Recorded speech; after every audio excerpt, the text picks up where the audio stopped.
Hey guys, what is up? I am going to show you a quick way that I found to fix these vents so that they don't flip and flop everywhere. I know it's a common problem with these vehicles. I looked everywhere, YouTube, Google, couldn't find any straight answers on, our particular vehicles or years of this vehicle, whether it's the trucks or the excursions or whatever. The only thing I could find was a vehicle that was kind of the same and gave me an idea of what I could try. So I'll kind of show you what I found to work pretty well. It's not super hard. I think pretty much anyone can do it. Get it to where it's, a little stiffer so it'll actually hold stuff there. Wink, wink. Yeah, so let's get to it.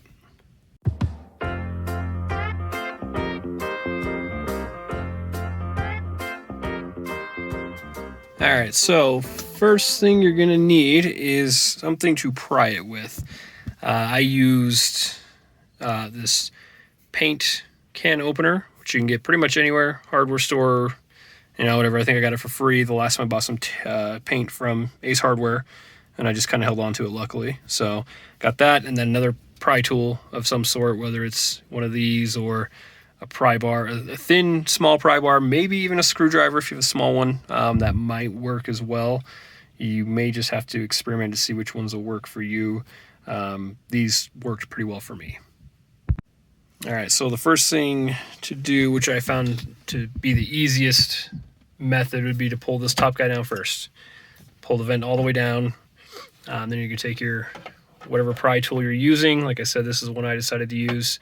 So I'm going to use that to kind of pry it out a little bit, pull that guy down a little bit more, get it to where, if I can do this with one hand here, you got to bear with me a little bit. Trying to record and do this at the same time is a little bit challenging, but we'll see if we can get it done. If you get it to where you have enough room to get your pry bar in there a little bit, then you can kind of pop it down like that. And once it's popped down a little bit, you can actually remove this guy. And then you can just pull it down.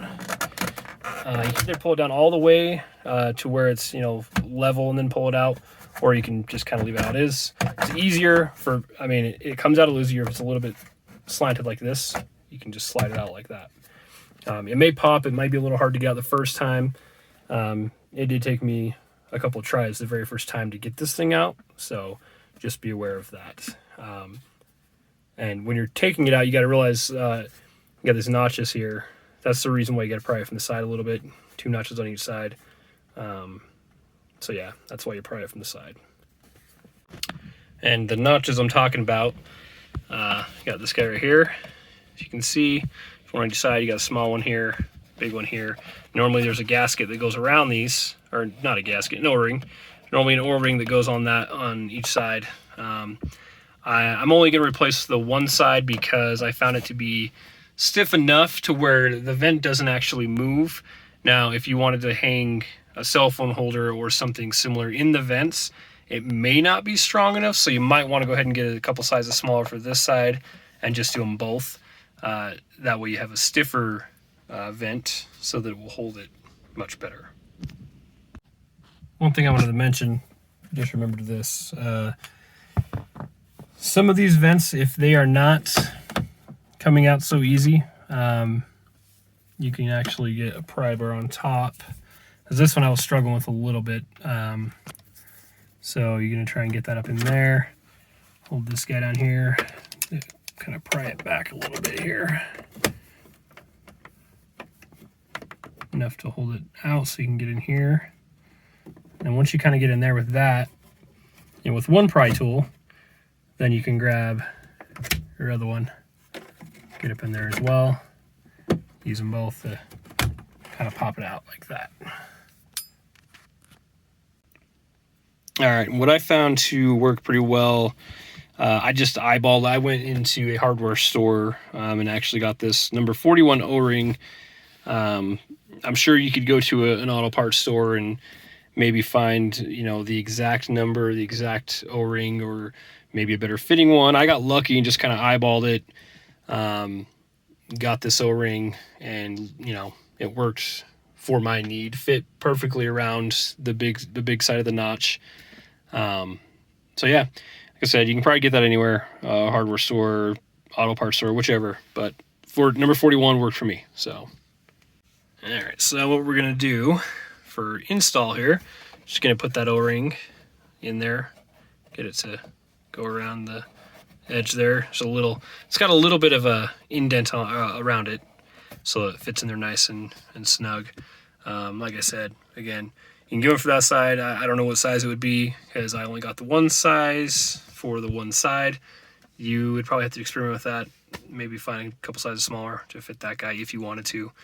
If you're not going to be hanging anything on it, you'll probably be fine. Like I said, for just normal operating, it works great.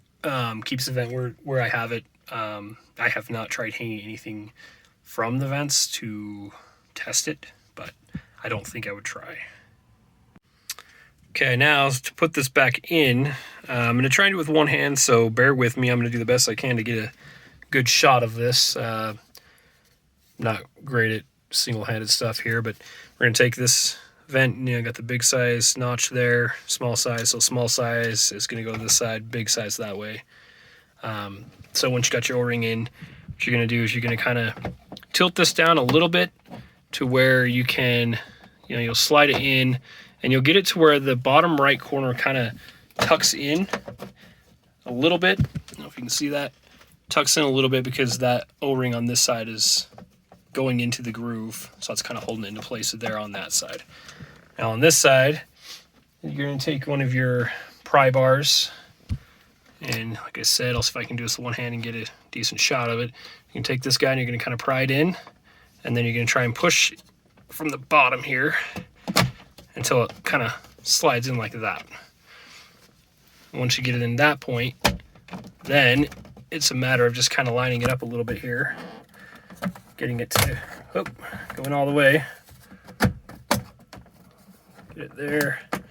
Then it's a matter of just kind of pushing it in until you hear it kind of pop. Make sure you get it, you don't want a loud pop, obviously, like it broke, but you'll get a good size pop that you'll know if it's in, and it'll be solid and it'll go up and down without a lot of noise. I did one before where it didn't go in all the way, and so when I was doing this, it was kind of making a grinding sound, and I realized I needed to, and it took me a second. Once I pushed it all the way and it snapped, then it was fine. So as you can see, this is now going to stay. It's not nearly as loose, it's not like this. Like I said, it's not going to be the strongest. I don't know that I'd hang a phone from it or anything like that. You may be able to. It's not super loose. You may be able to. It's not, so loose that it would fall, but I don't know that I'd trust it. So, for everyday use, like I said, should be pretty good. So that worked for me. Hope it works for you. If you have any questions, comments, feel free to ask, and let me know if it's worked for you, or if you guys found a better way or better O-rings, or maybe the sizes of them. Go ahead and drop those in the comments as well. And thanks for watching.